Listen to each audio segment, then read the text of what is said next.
Hello folks, right, 104 checking in. So this is phase one of my hard reset. Now to get the context of that, you really need to watch my vlog that I've just put up. So yeah, then you'll get an idea of why I need to do this. But yeah, first trip out in 2025. I've managed to get out before the end of January, which is great. And I've come back to my favoured campsite, Forest Fields, here in Mid Wales. Now there appears to be hardly anybody here. My usual spot, actually, there is a big caravan. Might be able to just see it over there. So to keep a bit of distance, I've just moved around and cut the spaces. May have to move again because I don't know if my electric hookup cable's long enough to reach that. I'm going to treat myself to some electric. So yeah, first up, I won't bother to show you the setup because it's the same pretty much, apart from I will show you some changes to the layout slightly inside, which allows me to have a slightly different cooking setup, and that will vary from when I've got an electric hookup and from when I haven't. So I'll go through that maybe in this video or in another. But yeah, the hard reset bit of it. Now this is phase one, and this is really to get some fresh air and some fairly gentle but long distance walking. I've hardly been out in the open air really since about a month, actually, since I was down at Durdledore. So probably got a bit of a vitamin D deficiency, and I could do with some proper oxygen in my lungs. Now I've gone cold turkey. I've brought no drink with me at all, so that's that. So this is phase one, and depending on how I get on this time, I will then book in with the GP, the doctor, perhaps get some blood tests, ECG, that type of thing, bit of an MOT to make sure there's nothing particularly wrong. I need to seek some therapy or something for this back problem of mine, which is just not going to go away. I think it's a compressed disc or something like that. Anyway, depending on how that goes, I will do phase two, which I've got a coastal campsite penciled in for that. Again, not too strenuous, but again, continuing on with this one. And then if that goes okay, test results are all okay, hopefully in the next 6 weeks, couple of months, I will do what I would consider the hard reset, which more than anything is the mental reset, because my way to do the hard reset is to break myself mentally and physically to the point where I'm shot, and then I will rebuild myself up from that. That's the way I do it. That's the way I do it. Probably not a recommended way of doing it, to physically and mentally break yourself to the point of despair, but it works for me. I've done it a few times over the years, and it is a hard reset. So keep an eye out on the channel. I shall punctuate these trips with some vlogs this year, and we'll take it from there. Right, I'm going to get set up, and I should catch you in a bit. Right, there is some bad weather coming in on Thursday. I'm due to depart on Thursday, but if it's too ropey, I'll extend my stay. There's not a lot of provisions in the shop at the moment, but I always bring extra. You never know when you're going to get snowed in or forced to stay a little bit longer for some reason. Anyway, I think they got a couple of lakes, but this one you can walk all the way around, and I think you can swim in it and kayak in it and all that type of lark. Some swans in it as well. So I'll spin you around and let's have a look, shall we? And there we go. What a cracking spot. Out of season is my season, to be honest. Been here peak season, it's all right, but I am something of a, I would say, loner. I'm chatty to the point of people want to get away from me, but I don't seek out people to chat with. So if I sort of come across them, I'm an odd person, to be honest.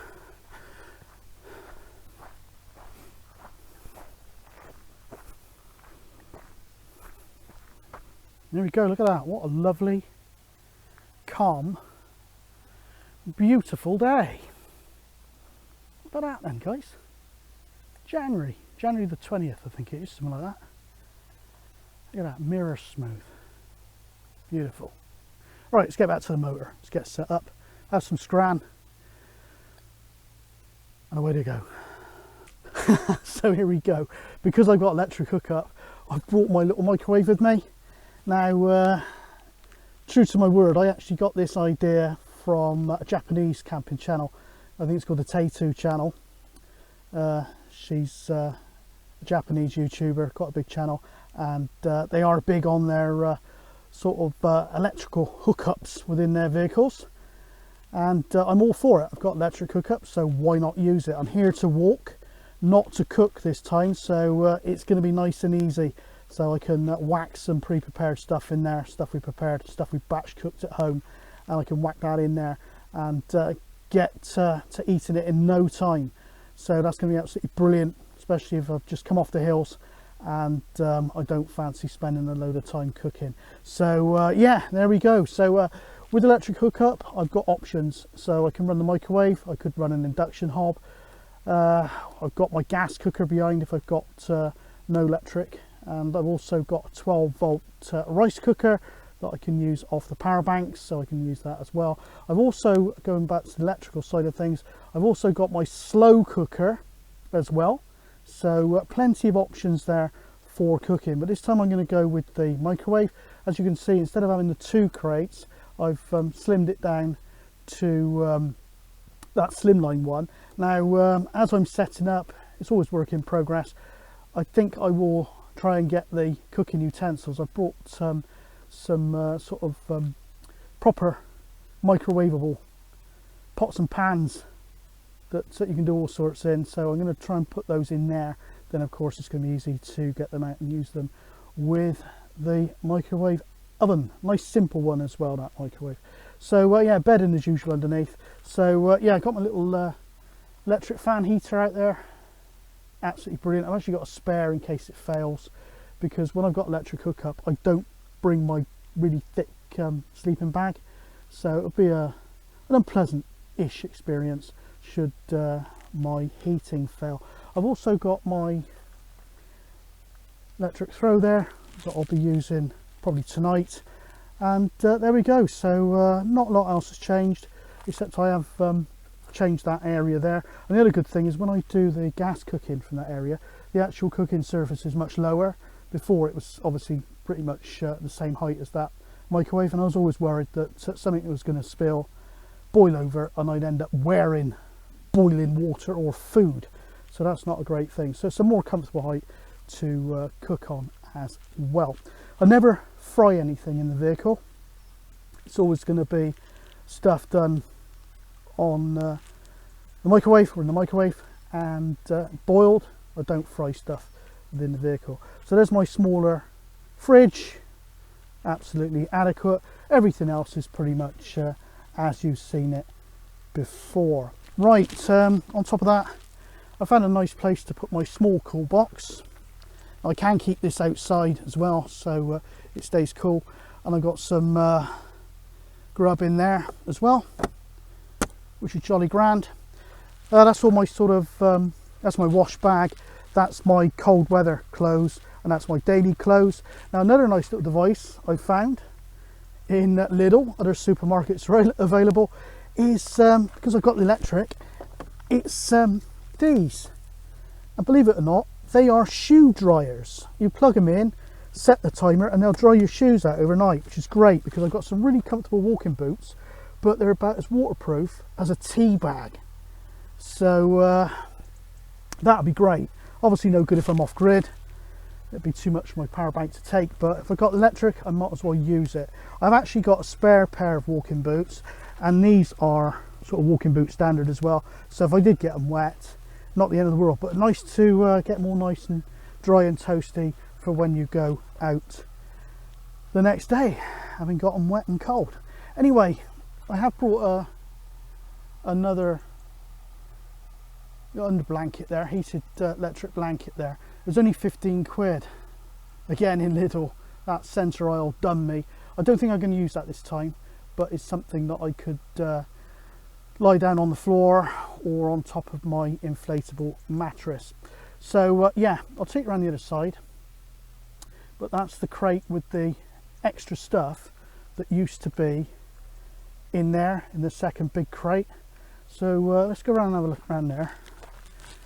I've only brought a minimal IT setup this time. I'll show you that later on.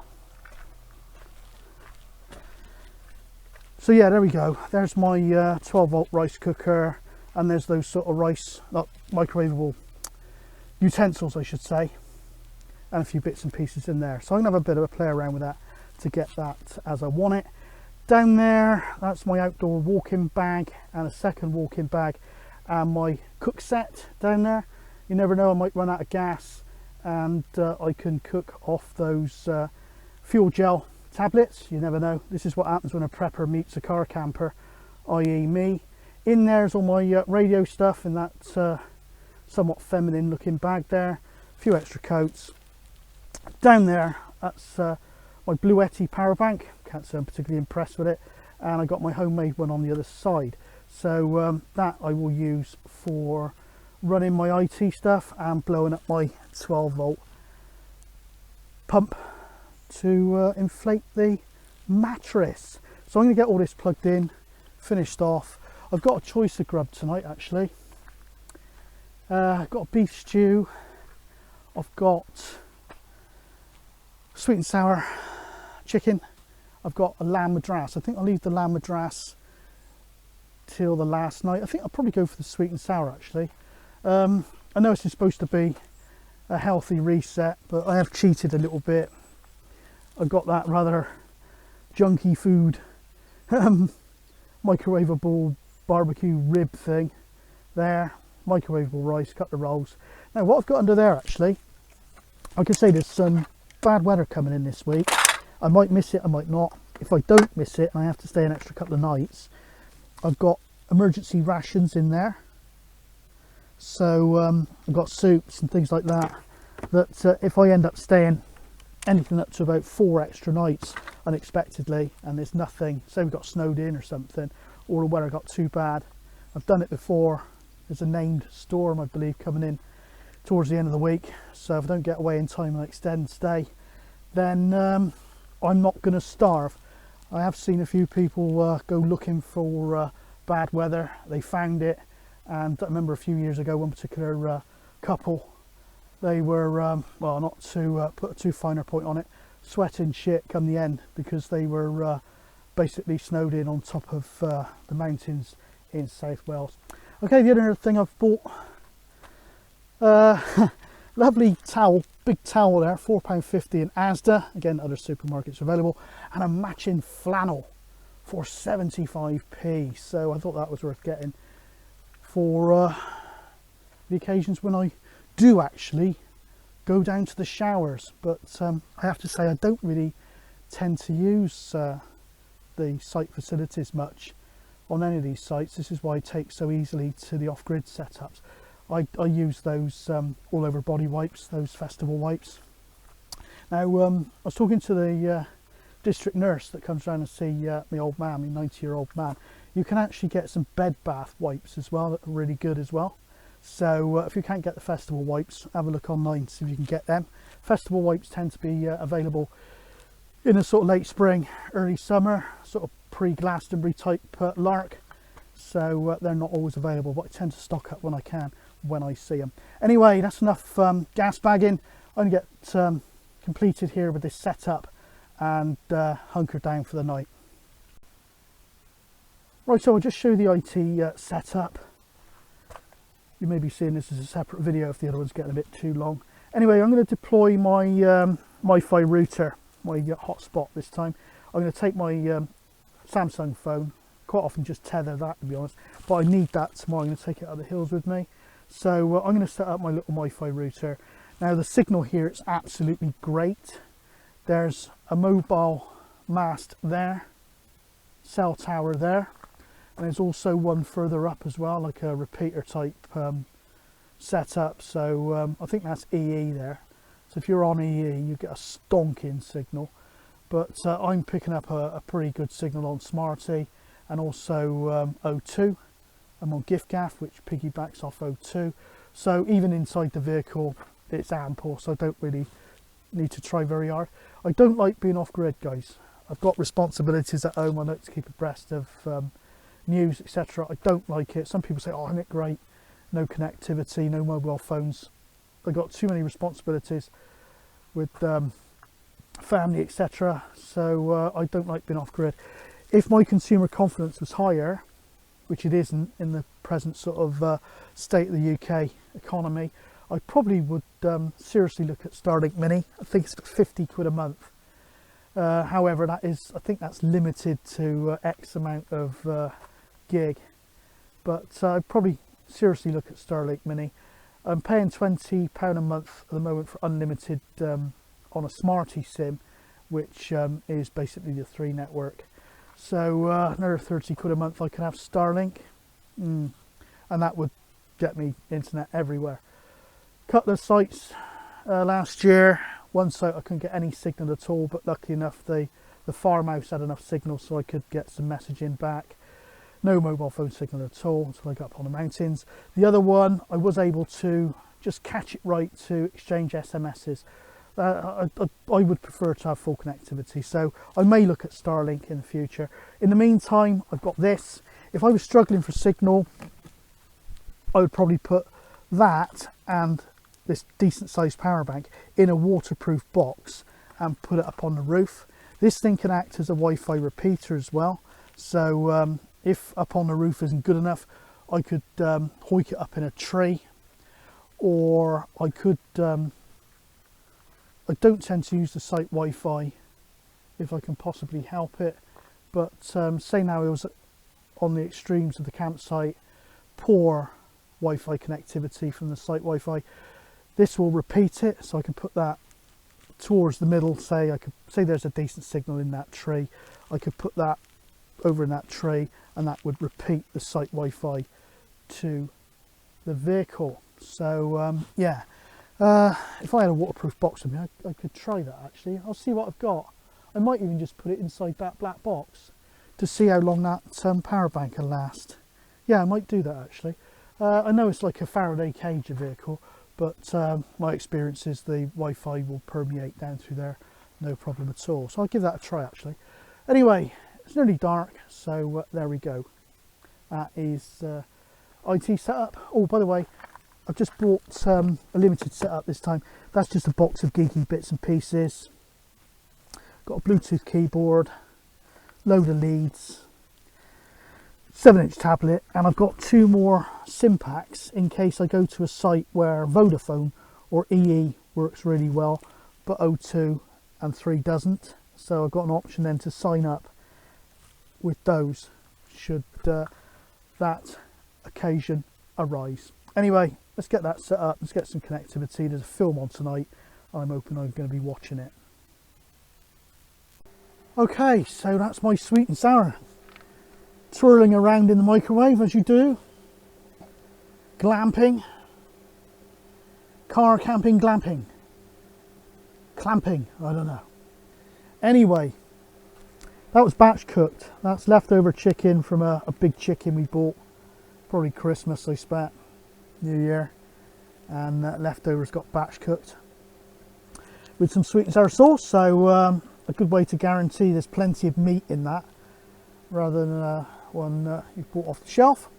And with that, I'm going to have that jasmine rice. That'll take 2 minutes, and I'm done. So beautiful, so easy. It's gorgeous.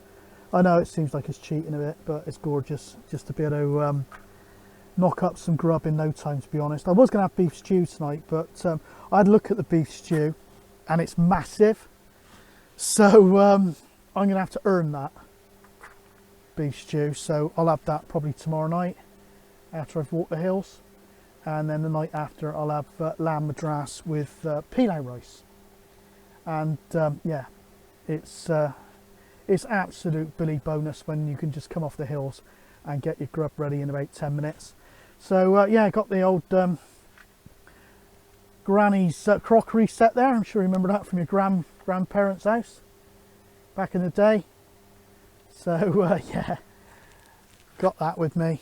It's great really, and I can boil milk and all sorts in there, so I can do I don't know if I got any Horlicks with me, so I'm not drinking, see, And yeah, I can do coffee made with milk. I think I got some decaf in there, so it won't totally keep me awake. And yeah, I got a little travel kettle as well, so I'll do some rooibos tea, herbal tea, and my usual 3-in-1 coffees as well. It's beautiful, really. So yeah, the weather's so calm, I can't believe it. I think the temperature is going to be down around about 1 or 2 degrees. It's a lot warmer than last time, but still pretty chilly. So once this is all done, I'll let the cooking smells exit the vehicle. I shall vent the vehicle and hunker down, get the little heater going. There's a movie on. I've got a fantastic internet connection with the Wi-Fi. So I think there's an old movie called Villain with Richard Burton on at 9 o'clock. So I'm going to be watching that tonight on a little tablet. So yeah, beautiful. So yeah, I'll show you the finished product and then we'll probably call it a night. And there we go. Jasmine rice with sweet and sour chicken on the top. Lovely. Piping hot grub. Done in no time. Hello folks, just rising up out of my pit for the day, and yeah, wow, what a sleep. I fell asleep in the chair. That's not particularly comfortable floor chair while I was watching something on the tablet, and that was 7 o'clock, 8 o'clock, 9 o'clock, 10 o'clock. I was asleep for about 3 hours, and then I then made up the blow up bed and watched a little bit of a series called Spearhead that I'm watching, that's on Talking Pictures TV. It's a military program about life in the military, and that ran from about 1978 to 81 by Southern TV. And it's once you get into it, it's actually really good, really good. So I've been watching that of a night time because I'm trying to avoid looking at too much, flicking through too much on social media, mostly bad news coming through. So I try to avoid that now of an evening.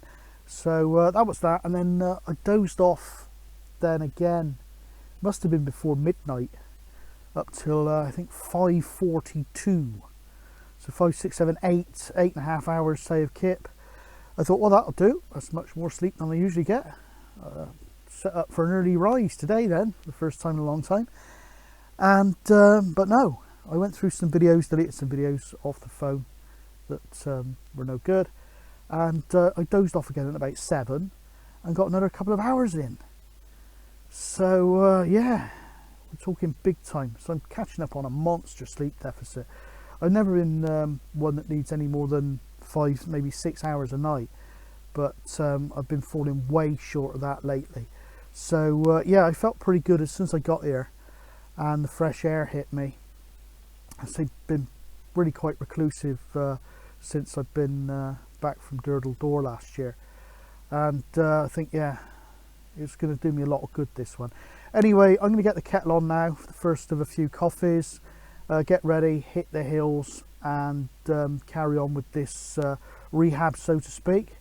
And yeah, everything so far has been really successful. The microwave's been brilliant, and what else can I say? So yeah, I think I'll apart from, I'll put in a couple of highlights from the next video maybe, but I'll end this video here, and catch me in part 2 of this trip, which shouldn't be too long coming. And also I am going to be putting out a few vlogs these days as well, so you might see one of those before part 2 of this video. So I'll catch you on the next one, part 2. All the best, folks, and join me in my journey of rehab, rehabilitation and reset. Cheers everyone.